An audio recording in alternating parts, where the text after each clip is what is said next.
Assalamualaikum warahmatullahi wabarakatuh. Sini saya mau menjelaskan materi model programasi linear mata kuliah Teknik Riset Operasional. Untuk pengertiannya, model ini merupakan model matematis yang bersifat umum yang digunakan untuk mengalokasikan faktor produksi ataupun sumber daya yang jumlahnya terbatas agar mendapatkan laba maksimal dengan biaya produksi yang dikeluarkan itu optimal.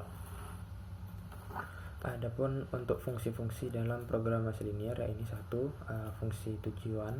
Itu fungsinya menyatakan tujuan yang akan dicapai, dapat berupa laba maksimal ataupun biaya minimal optimal.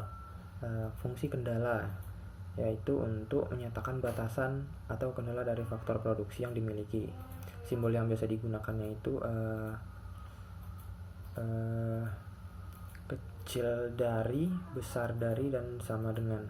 Lalu ada fungsi status, itu menyatakan bahwa pada programasi linear ini tidak boleh nilainya tidak boleh variabelnya tidak boleh negatif. Asumsi dasar programasi linear itu satu, certainty, itu angka yang diasumsikan dalam fungsi tujuan dan fungsi kendala secara pasti diketahui atau tidak berubah selama dipelajarin. Lalu ada proportionality, itu alokasi sumber daya dengan goal yang ingin dicapai harus proporsional. Lalu ada additivity, total dari semua aktivitas sama dengan jumlah aktivitas individual. Lalu ada divisibility, itu jumlah produk yang diajukan itu dalam nilai optimum dapat berupa pecahan ataupun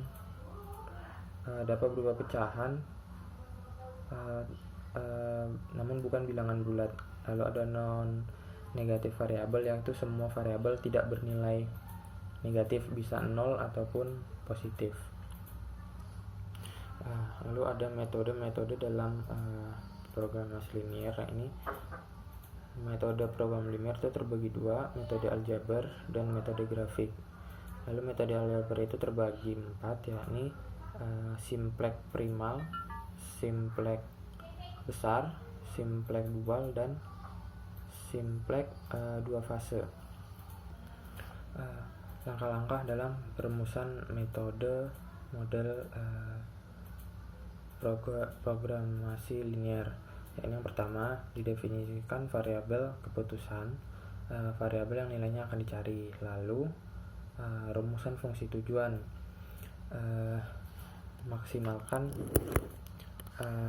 atau maksimasi atau minimasi, tentukan koefisien dari variabel keputusan.